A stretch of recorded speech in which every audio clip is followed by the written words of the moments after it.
Hello दोस्तों, मैं सुरेंद्र कुमार आप सबका अपने यूपीएससी पॉसिबल चैनल पर स्वागत करता हूं। आज हम भारतीय अर्थव्यवस्था के करंट मुद्दे पर चर्चा करेंगे जो कि आने वाली परीक्षाओं के लिए मोस्ट इम्पॉर्टेंट है। चलिए देखते हैं। भारत का विदेशी मुद्रा भंडार पहली बार 500 अरब डॉलर के पार हुआ। ध्यान रखिएगा, संख्या कितनी है? 500 अरब डॉलर के पार हुआ है। India's foreign exchange reserves cross 500 billion dollar for the first time. यानी कि ये पहली बार हुआ है, लेकिन कब से कब तक, इसके बारे में हम पूरी चर्चा करेंगे कि ये विदेशी मुद्रा भंडार क्या है, भारत में इसको कौन गवर्न करता है, और जो हमारा विदेशी मुद्रा भंडार में वृद्धि हुई है, इससे हमारी अर्थव्यवस्था पर क्या सकारात्मक और नकारात्मक परिणाम होंगे। चलिए देखते हैं।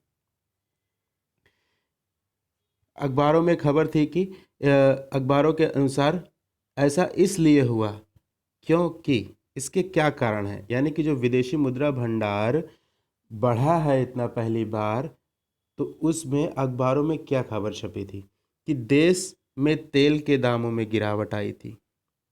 ठीक है, फिर लॉकडाउन के कारण तेल मार्केटिंग कंपनियां विदेशी मुद्रा भंडार की मांग नहीं कर रही थी, इसलिए यह बढ़ा है।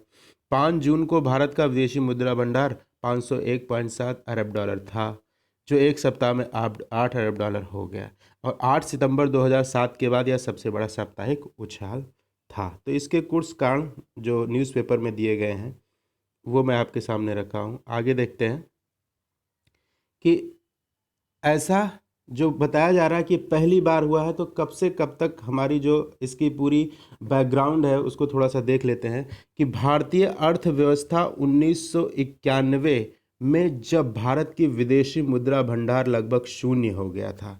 ठीक है, आपको ध्यान होगा भारतीय अर्थव्यवस्था 1991 में क्या स्थिति थी। जिन्होंने भारतीय अर्थव्यवस्था के बारे में कुछ जाना है, पढ़ा है, खासकर वो बच्चे जो सिविल परीक्षाओं की तैयारी करते हैं, उनको इस बारे में थोड़ा बैकग्राउंड नॉलेज होगी। और तब विदेशों से आयात करने के लिए हमें बैंकों में मौजूद स्वर्ण गिरवी रखना पड़ा था। ठीक है, तब हमें क्या मिला था? विदेशी मुद्रा मिली थी, हमें अपना सोना गिरवी रखना पड़ा था, ऐसी कंडीशन आ गई थी। लेकिन फिर अब क्या हुआ कि लगभग 30 वर्ष बाद भारत के पास 501.70 अरब डॉलर का विदेशी मुद्रा भंडार मौजूद है। तो ये ऐसा उछाल, इस तरह का विदेशी मुद्रा भंडार की उपलब्धि भारत में हुई है, इसके पीछे क्या कारण है, क्या चीज़ें हैं, देखते हैं। बताया जा रहा है कि वैश्विक महामारी कोविड-19 जो कि चल रही है, कोरोना की बीमारी वैश्विक रूप से, जिससे प्रत्येक देश लगभग प्रभावित है, कुछ सबसे ज़्यादा प्रभावित हैं, इसमें भारत भी है। संक्रमण के दौरान जहां विदेश विश्व की सभी अर्थव्यवस्थाएं संकट में हैं।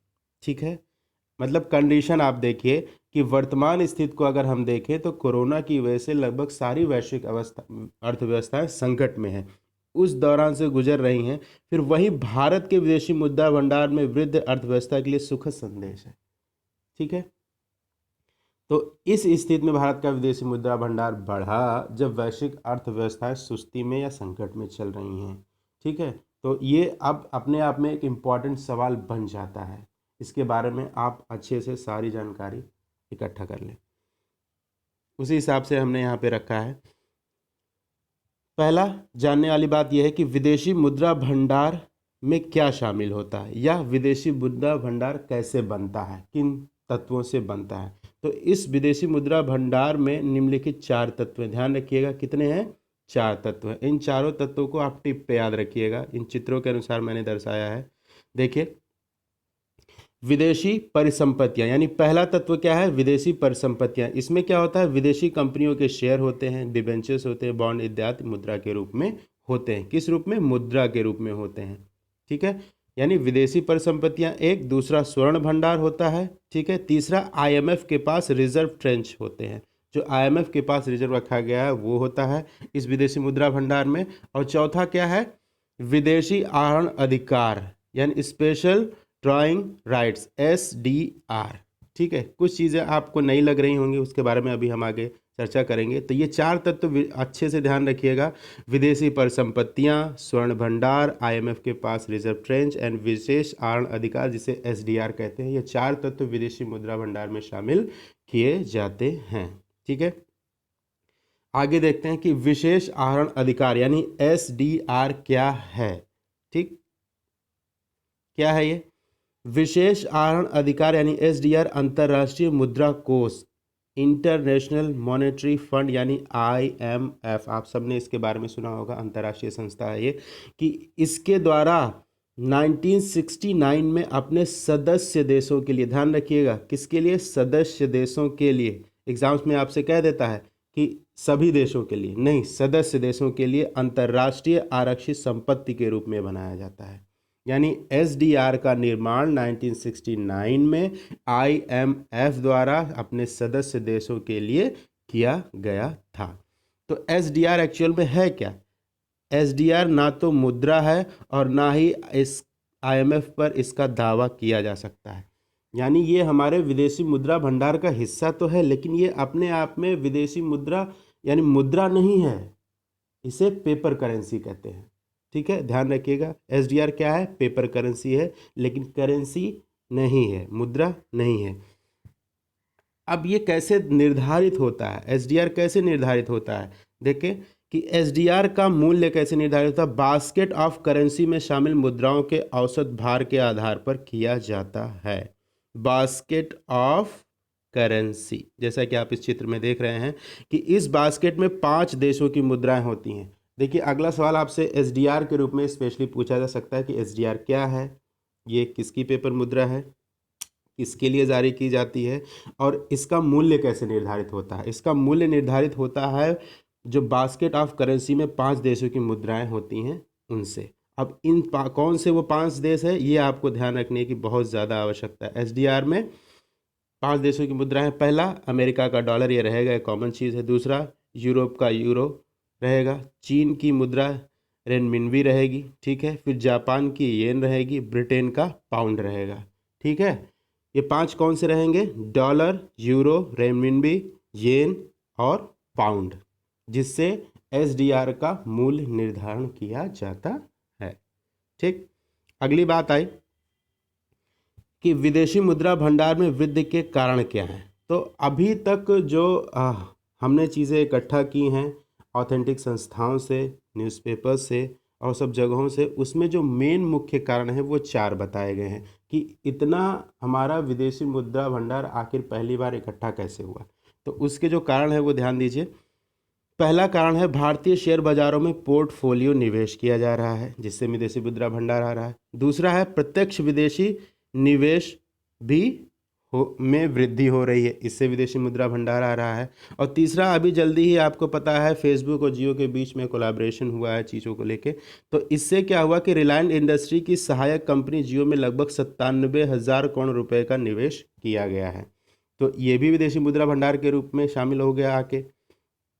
ठीक है, और 2 ऐसे कारण हैं जिनकी वजह से क्या हुआ, हमें विदेशी मुद्रा भंडार कम खर्च करना पड़ा। ठीक है, ये तो आए हैं 3 कारण, लेकिन गए नहीं ज़्यादा। उसके क्या कारण हैं?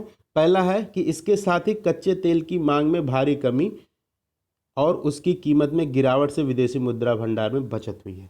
देखिए, कच्चे तेल के बारे में आप थोड़ा सा जान लीजिए कि हमारा जो ईंधन की खपत की ज़रूरत है वो 80% विदेशों से आयात किया जाता है, जिसे क्रूड ऑयल कह सकते हैं या जीवाश्म ईंधन कह सकते हैं, फॉसिल फ्यूल कह सकते हैं, मैक्सिमम इसमें चीज़ें शामिल होती हैं।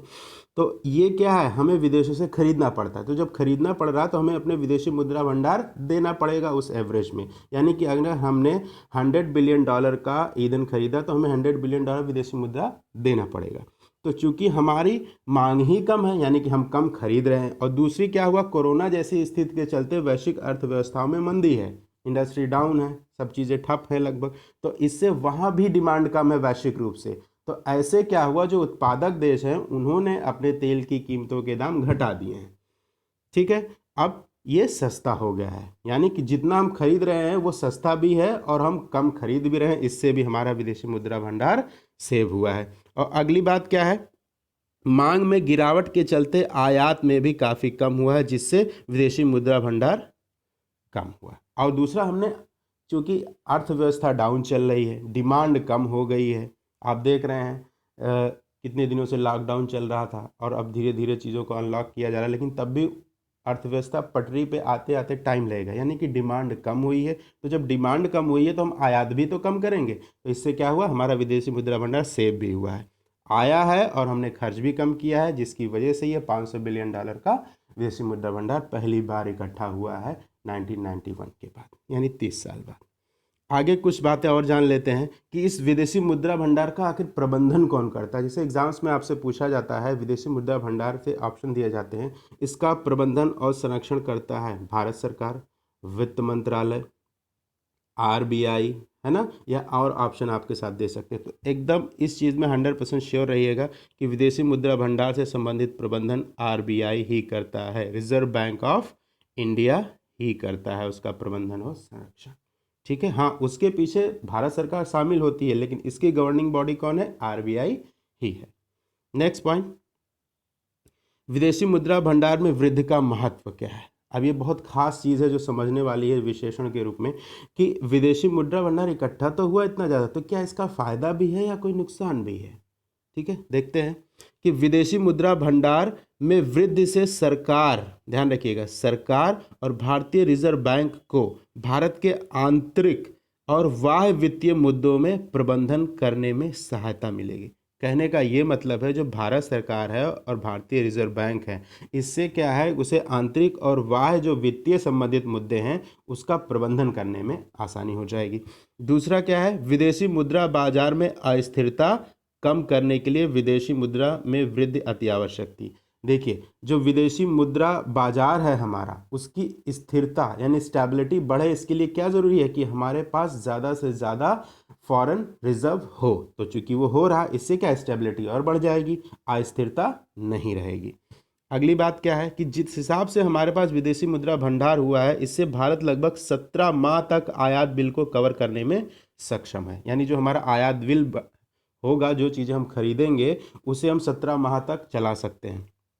इतना चीज़ें, इतना विदेशी मुद्रा भंडार इकट्ठा हुआ है। नेक्स्ट पॉइंट, भारतीय रुपया डॉलर, जो भारतीय रुपये को डॉलर के सापेक्ष में मजबूती मिलेगी। ये थोड़ा सा पॉइंट ध्यान देने वाली बात है कि अगर विदेशी मुद्रा भंडार बढ़ रहा है तो इससे भारतीय रुपये की जो स्टेबिलिटी है, स्थिरता है, मजबूती है, वो और बढ़ेगी। इसको इस रूप में समझें कि जैसे अगर हम वर्तमान में देखें तो $1 बराबर भारतीय रुपया लगभग 80 रुपये के बराबर है। ठीक है, तो अगर ये और मजबूत होता चला जाएगा तो इसका जो कंपैरिजन है वो घटता चला जाएगा, यानी $1 बराबर 70 रुपये हो जाएगा या 60 रुपये हो जाएगा। ये जितना घटता चला जाएगा, ये इतना इसकी स्टेबिलिटी कही जाएगी, मजबूती कही जाएगी। अब इसके फ़ायदे भी हैं और नुकसान भी हैं। आर्थिक विश्लेषक कहते हैं कि अगर रुपया बहुत मजबूत हो गया तो हमारा निर्यात प्रभावित हो जाएगा, हम घाटे में निर्यात करेंगे। ठीक है, लेकिन आयात हमारा क्या हो जाएगा, सस्ता हो जाएगा। क्या ऐसा है, गौर कीजिए, ध्यान दीजिए कि अगर $1 जो है हमारा, यानी $1 बराबर 80 रुपया है, तो अगर हम $1 की चीज़ विदेश से खरीद रहे हैं तो हमको 80 रुपीज़ देने पड़ रहे हैं। लेकिन वही $1 बराबर अगर 50 रुपीज़ हो जाए तो हमें कितना पे करना पड़ेगा, 50 रुपीज़। यानी अगर रुपया मजबूत होगा तो हमारा आयात सस्ता हो जाएगा, हमें कम पे करना पड़ेगा। ठीक है, लेकिन अगर हम वही चीज़ निर्यात कर रहे हैं, ठीक है, हमने कोई उत्पाद बनाया जिसका मूल्य $1 है, लेकिन चूंकि $1 बराबर हमारा हो रहा 50 रुपया, जो कि पहले 80 रुपया था, तो हमें 50 मिलेंगे, 80 नहीं। यानी कि हमारा निर्यात प्रभावित हो जाएगा अगर रुपया मजबूत हो रहा है। ठीक है, लेकिन आयात सस्ता होगा। लेकिन अच्छी बात यह भी है कि भारत आयातक देश है कई चीज़ों में, ईंधन के रूप में तो है ही है, सबसे बड़ा आयातक चाइना के बाद एशिया में। ठीक है, तो इस रूप में ये आप इसके हानि और लाभ समझ सकते हैं। अगली बात यह है कि विदेशी मुद्रा भंडार में वृद्धि निवेशकों में आत्मविश्वास और ऊर्जा का संचार भी करेगा, इससे निवेशक भी उत्साहित होंगे। ठीक है, ऐसे हमारी अर्थव्यवस्था को बल मिलेगा। तो कुल मिलाकर जो हमारा विदेशी मुद्रा भंडार इतना अधिक बढ़ गया है, इसके क्या फ़ायदे नुकसान है, इसकी क्या गवर्निंग बॉडी है, और विदेशी मुद्रा भंडार होता क्या है, कैसे बनता है, एसडीआर क्या, इन सब चीज़ों के बारे में हमने विस्तार पूर्वक चर्चा की है। इससे संबंधित कोई और क्वेरी या सवाल हो तो आप प्लीज़ हमारे कमेंट बॉक्स में जाकर हमें कमेंट करें, हम ज़रूर उसका जवाब देंगे। और हमारे चैनल को सब्सक्राइब करिए, देखते रहिए, लाइक करिए, शेयर करिए। Thank you so much.